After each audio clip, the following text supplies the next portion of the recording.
Bueno, vamos a ver lo que es un poco de conceptos básicos de Java para podernos posteriormente internar a realizar una aplicación, un pequeño ejercicio de aplicación, ya teniendo por lo menos una noción básica de lo que debemos de conocer a nivel teórico. La primera palabra que pues necesitamos conocer y que vamos a escuchar bastante es un pojo. Pojo, su significado en inglés es Plain Old Java Object y lo podemos interpretar como un objeto plano a la antigua. En esencia, un pojo es una clase sencilla que puede tener atributos y dichos atributos deben de ser accedidos mediante el método getSet. Entonces podemos decir que un pojo es aquel que está contenido por atributos y métodos getSet y no hereda o implementa ningún tipo de clase en especial. Por ejemplo, si yo tengo una clase que implementa cliente, por ejemplo, y tengo una clase persona, y la clase persona tiene definidas los métodos en general entre cliente y estudiante, por ejemplo. No tiene mucho que ver las cosas, pero él tiene los métodos en general de los dos, es como la abstracción. Entonces, cliente va a extender de persona y va a implementar los objetos de persona.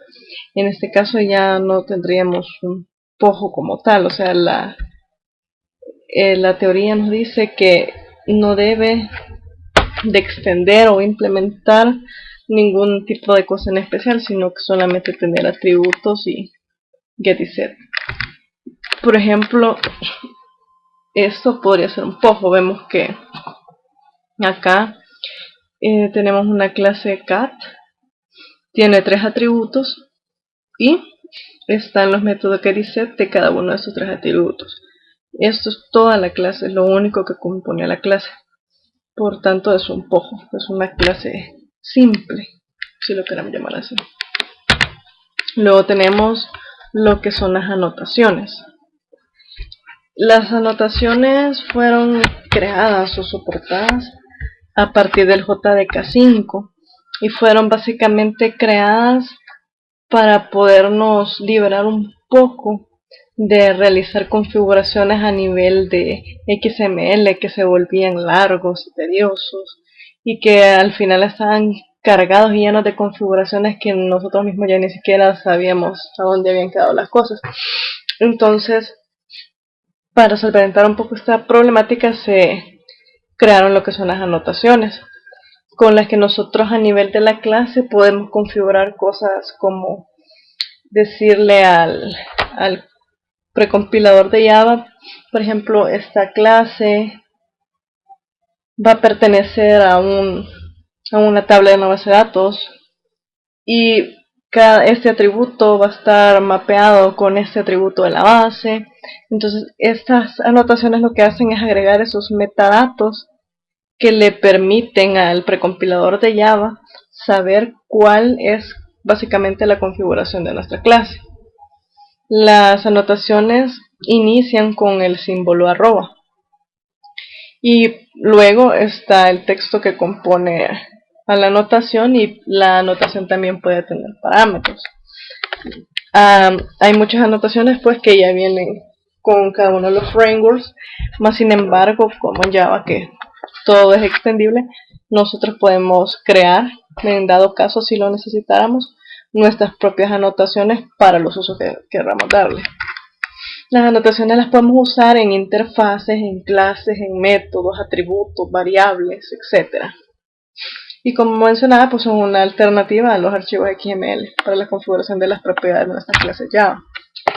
Por ejemplo, aquí tenemos este pequeño segmento de código. Podemos ver, tenemos 3 anotaciones, que son las que inician con arroba. La primera lo que hace es que remueve las alertas generadas por código obsoleto. Por ejemplo, si nosotros estamos usando algún método que a medida que han ido saliendo las diferentes versiones de JDK ha quedado deprecate, nosotros le damos suppress warnings de deprecation y eso nos evitará esos warnings, ¿verdad? Luego tenemos una anotación que es como un ejemplo de una anotación creada por uno mismo, en donde vemos que se le pueden pasar atributos a las anotaciones. Y tenemos la tercera anotación, que es la override, que es cuando nosotros especificamos: este método no es mío, sino que yo estoy sobreescribiendo o implementando un método que está en la clase que yo estoy implementando. Por ejemplo, cuando tenemos interfaces, que podemos verlo por ejemplo acá, yo tengo por ejemplo campo plantilla, ¿ve? Acá tenemos el override. Entonces yo lo que estoy diciendo es: mire, yo estoy sobreescribiendo este método que se llama final campos plantilla, que no está necesariamente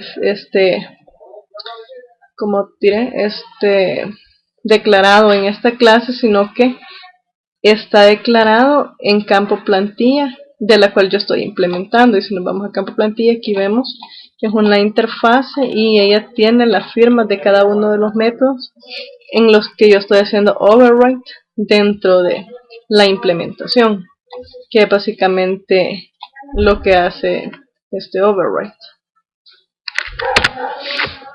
Luego tenemos lo que es un Java Bean, o simplemente llamado Bean.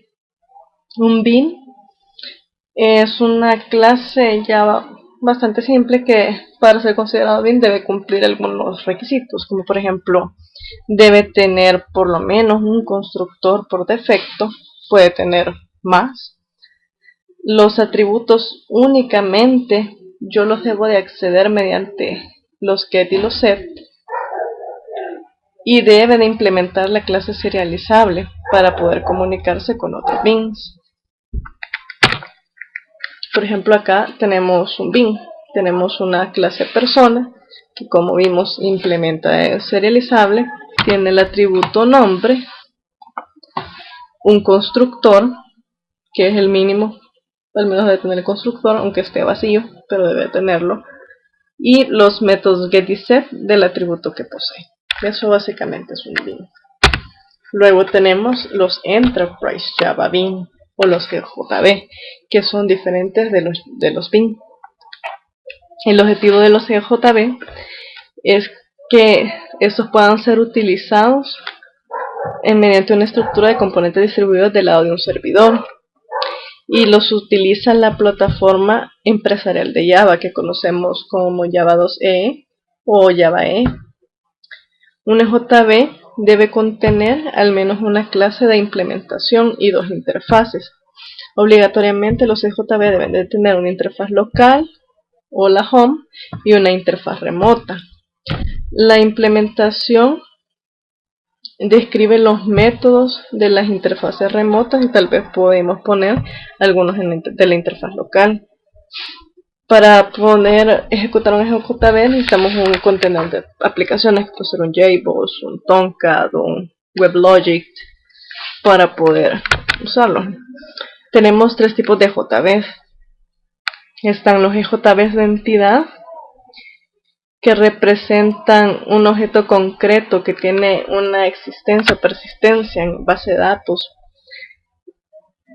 Una instancia de un bin de entidad representa una fila de una tabla de la base de datos. Por ejemplo, si yo tengo un bin cliente,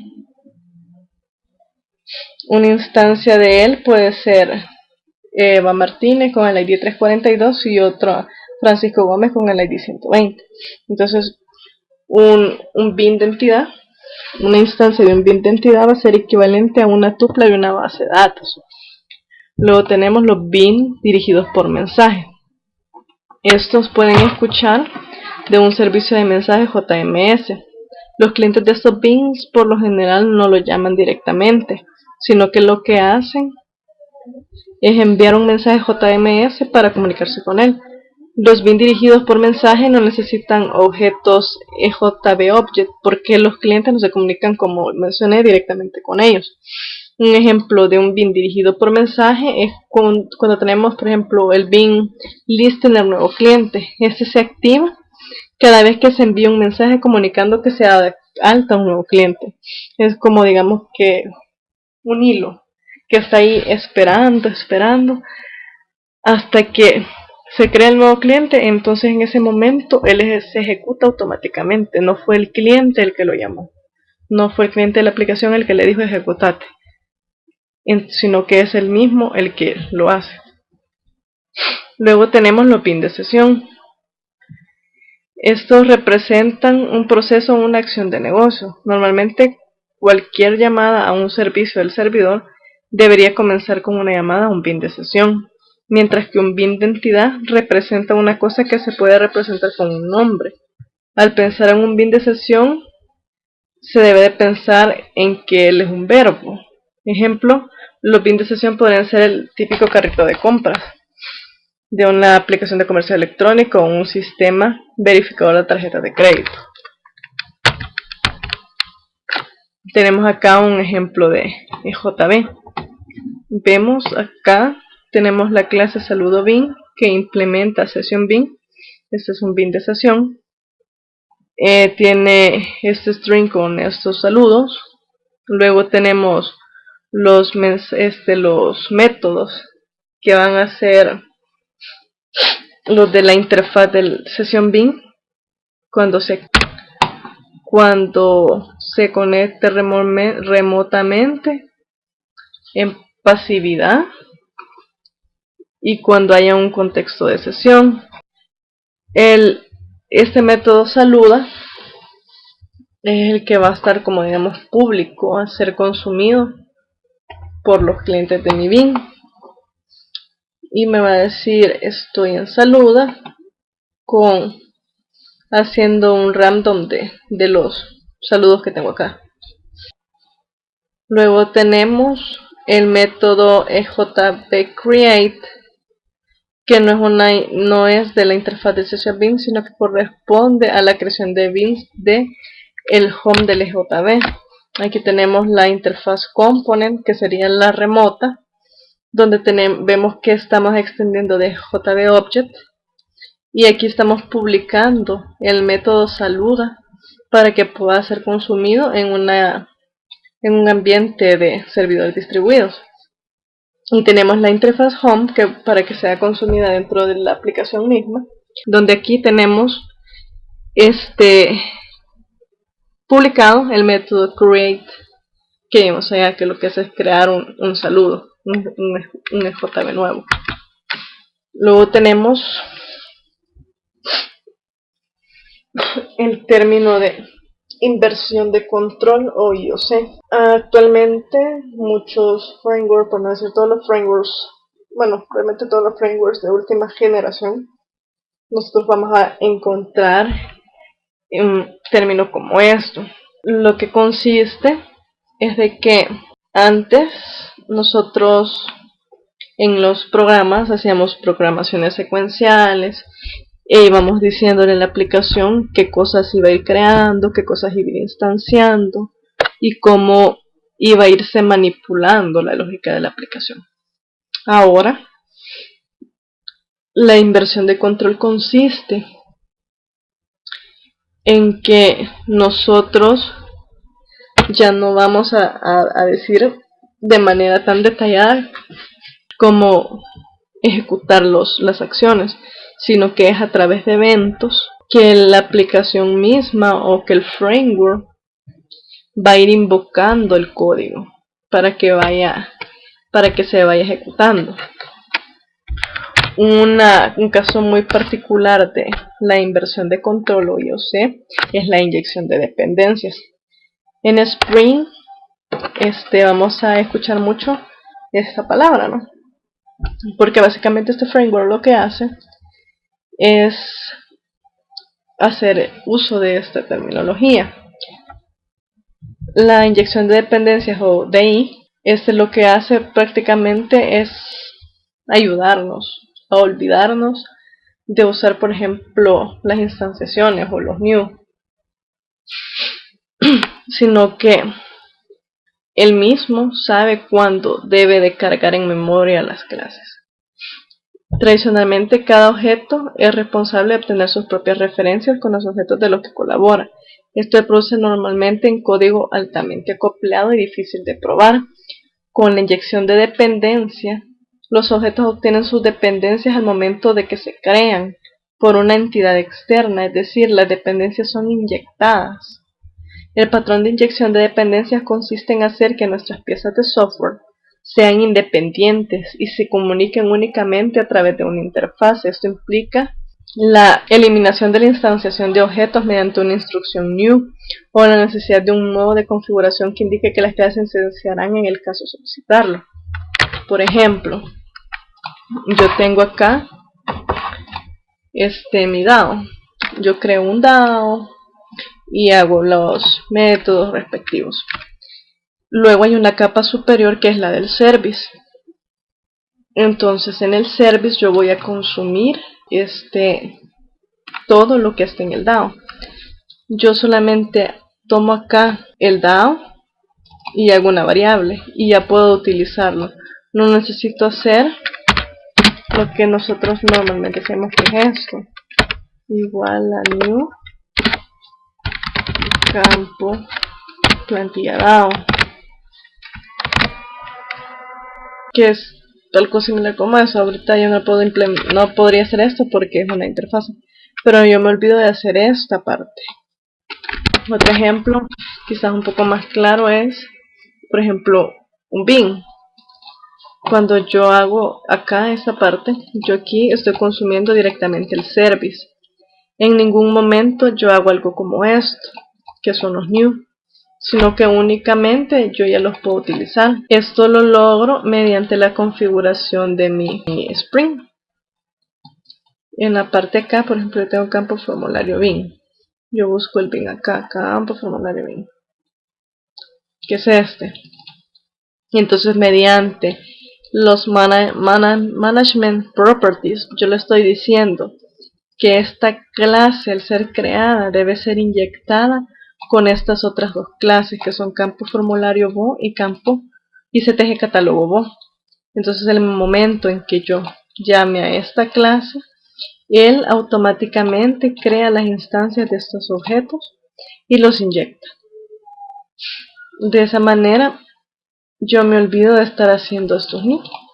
Es igual que cuando tenemos, por ejemplo, la parte de Hibernate. Yo creo mis DTOs únicamente, como por ejemplo estos, y implementan únicamente serializable, ¿no? Y tenemos nuestros métodos y tenemos nuestros atributos y toda la cosa. Pero al momento de que yo levante la aplicación, ella automáticamente inyecta la parte del Session Factory, todos y cada uno de los DTOs, y los va creando en memoria. Al ir haciendo eso es lo que nosotros llamamos inyección de dependencia. Va creando o va levantando cada uno de los DTOs y las instancias de las relaciones, si lo pueden llamar así, de las que ya depende. Entonces yo no necesito, por ejemplo, cuando yo consulto audiencia, hacer un new de cobro audiencia o llenar primero cobro audiencia para poder consultar una audiencia, sino que automáticamente él sabe que si yo saco un objeto audiencia, él debe inyectarle los hijos. Y yo voy a poder hacer luego audiencia.get cobro audiencias. Uno de los atributos de acá, por ejemplo, audiencia.get cobro audiencias id cobro audiencia, y voy a tener los datos de cobro audiencia de ti audiencia sin haber instanciado el segundo DTO, porque eso se inyecta automáticamente a través de Evernote. Tal vez no quedaron muy claros los términos, pero es una vista general de la parte teórica que necesitamos conocer. Tal vez puede ampliarse por su parte posteriormente, y a medida que vayamos avanzando en el desarrollo de las aplicaciones, pues vamos a ir tal vez integrando nuevos términos que vamos en el camino a ir aprendiendo.